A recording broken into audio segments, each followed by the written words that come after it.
ہمارے ذہن میں اسلام کا تصور مذہب کا ہے، دین کا ہے ہی نہیں۔ ہم وہی سمجھتے ہیں کہ نماز، ایک تو یہ کہ ہمارے عقائد ٹھیک ہوں، نماز روزہ حج زکوٰۃ کا تقاضا ہو، اور کچھ جو ہمارے سوشل کسٹمز ہیں، عیدیں منائیں، جمعہ پڑھے، قربانیاں دیا کریں عید الاضحیٰ میں، بچے کا عقیقہ کریں، مردے کو دفنائیں کفنائیں، شادی ہو تو ایجاب و قبول کرائیں، پھیرے نہیں ڈلوائیں گے۔ بھئی یہ ہمارا دین ہے، ہمارا مذہب ہے۔ مذہب دین نہیں ہے، یہ دین کا تصور ہی نہیں۔ ہم اتنے خوگر ہو گئے محکومیت کے کہ دین کے اقامت کا تصور، دین کو غالب کرنے کا تصور ہمارے ذہنوں سے نکل گیا، ذہن میں ہے ہی نہیں۔ علماء کو بھی اجنبی سی بات لگتی ہے، یہ کیا بات کہہ رہے ہیں، یہ تو اجنبی سی بات ہے۔ انگریز نے کہا قانون ہمارا ہوگا، کرمنل لا ہمارا ہوگا، CRPC ہماری ہوگی، سول لا ہمارا ہوگا،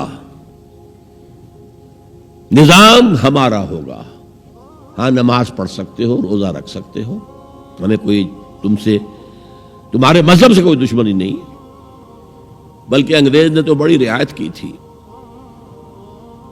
اس نے کہا تھا تم اپنے فیملی لاز بھی اپنی مرضی سے جیسے چاہو طے کرو۔ آج مسلمان ممالک میں سے بھی اکثر نے اپنے فیملی لاز چھوڑ کر یورپ کے فیملی لاز اختیار کر لیے، اور پہلی مرتبہ یہ کام کیا تھا ترک نے، اور یورپ کے اخبارات نے پھر تنزیہ لکھا تھا کہ یہ عجیب قوم ہے، کہتی ہے کہ بہترین قانون ہمارے پاس ہے، اور حال یہ ہے کہ فیملی لاز بھی ہم سے مانگ رہے ہیں، رومن لاز سے اخذ کر رہے ہیں فیملی لاز اپنے۔ یہ ان کا حال ہے، کہتے ہیں بہترین قانون ہمارے پاس۔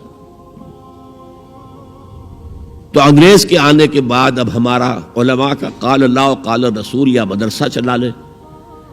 بہرحال انہوں نے بڑی خدمتیں کی ہیں، اگر یہ نہ ہوتا تو شاید ہمارے ہاں مساجدیں آباد ہی نہ ہوتی۔ کم سے کم علماء نے وہ پوزیشنیں جو ہیں وہ پر کی ہیں، ایک ڈھانچہ جو ہے وہ برقرار رکھا ہے، اس میں کوئی شک نہیں، ان کی خدمات ہے۔ لیکن انگریز نے تو جو بھی تھا صرف اتنی آزادی دی تھی، اسی کو ہم ذہناً ریکنسائل کر چکے ہیں، بس اسلام یہی ہے۔ نہیں، اور آج میں آپ کو بتا دوں، امریکہ اور انگلینڈ خاص طور پر، اور بقیہ عیسائی مملکتیں بھی بالعموم، اسلام کے خلاف جو جنگ جاری کر رہے ہیں، اور تیزی کے ساتھ یہ بڑھے گی، اس کا بھی معاملہ یہ ہے کہ مذہب کی حیثیت سے اسلام کے خلاف ان کی کوئی جنگ نہیں۔ جب بش کہتا ہے کہ ہم تو اسلام کے خلاف نہیں، صحیح کہتا ہے، سچ کہتا ہے۔ وہ یہ کہہ سکتے ہیں you have come here, you have purchased churches and synagogues and converted into mosques, did we object? تم یہاں آئے، تم نے چرچ خرید کے مسجد بنا لی، سینیگوگ یہودیوں کا خریدا اور مسجد بنا لی، ہم نے کبھی روکا تمہیں؟ تم نمازیں پڑھتے ہو، ہم نے روکا؟ روزے رکھتے ہو، ہم نے روکا؟ بلکہ رمضان میں وائٹ ہاؤس میں ایک افطاری بھی دے دیتے ہیں تمہیں، سیریمونیل۔ تمہاری عید ہے، بقرہ عید ہے، ہم کومیموریٹو سٹیمپس جاری کر دیتے ہیں، یہ عید کا جو ہے ڈاک کا ٹکٹ ہے اور یہ بقرہ عید کا ہے۔ تو مذہب سے تو ہمیں کوئی اعتراض نہیں، لیکن اسلام کا سیاسی، معاشی اور سماجی نظام nothing doing, we will not bear it، نظام ہمارا ہوگا۔ اور سمجھ لیجئے یہ تاریخ نے پورا سرکل، ایک گھیرا پورا کر لیا ہے۔ وہ جو مولانا حالی نے کہا تھا، اے خاصہ خاصان رسول وقت دعا ہے، امت پہ تیری آ کے عجب وقت پڑا ہے، وہ دی جو بڑی شان سے نکلا تھا وطن سے، پردیس میں وہ آج غریب الغرباء ہے۔ کس شان سے نکلا تھا اسلام، اور آج بالکل ریورس ہو گیا معاملہ۔ اسلام نے یہ کہا تھا اسلام لے آؤ، ہمارے برابر کے بھائی ہو جاؤ گے۔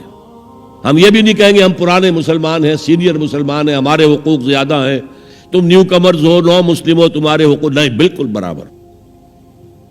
یہ نہیں تو اسلام کی بالادستی قبول کرو، چھوٹے ہو کر رہو، ہاتھ سے جزیہ پیش کرو، یؤتوا الجزیۃ عن ید وہم صاغرون، پھر تم یہودی رہو مذہب کے طور پر، نظام ہمارا ہوگا دین حق کا، وہ غالب ہم نے کرنا ہے، محمد الرسول اللہ بھیجے گئے دین کو غالب کرنے کے لیے، ہمارے اندر طاقت نہ ہو تو کیا کریں، مجبور ہیں، لیکن طاقت ہو اور پھر دین کو غالب نہ کریں تو ہم تو غدار ہیں اللہ کے۔ لہذا کیا کہتے تھے، ایمان لے آؤ برابر کے ہو جاؤ گے، نہیں تو رہو تم عیسائی رہو، یہودی رہو، مجوسی رہو۔ ابھی شروع میں ان تین سے ہی معاملہ تھا نا، لیکن اسلام کی بالادستی، نظام ہمارا ہوگا، باقی تم نیچے رہو، اور اگر یہ بھی منظور نہیں تو آؤ تلوار ہمارے اور تمہارے درمیان فیصلہ کرے گی۔ یہی بات تھی کہ نہیں؟ آج وہی بش کہہ رہا ہے نظام ہمارا ہوگا، اس نظام کے نیچے تم رہو، مسلمان رہو، ہندو رہو، عیسائی رہو، کچھ رہو۔ یہ بالکل برعکس کیفیت ہو گئی اس کی۔ تو آج کا مسلمان جو ہے ان چیزوں سے اس لیے ذہناً غافل ہے کہ حضور کی اتنی تاکیدی حدیث، انی آمرکم بخمس اللہ امرنی بہن بالجماعت والسمع والطاعت والہجرت والجہاد فی سبیل اللہ، کبھی ممبر سے نہ سنائی گئی نہ کبھی سنی گئی، اس لیے کہ یہ اس عمل کا نام ہے جو دین کو قائم کرنے کے لیے ہوتا ہے۔ وتعلو همتي دوما وتسبق خطوتي الأزمان، فوقتي لا أضيعه بما يفضي إلى الخسران، وكفي لا يفارقها أداء البر والإحسان، ولا تدري شمالي عن يميني إنه الكتمان.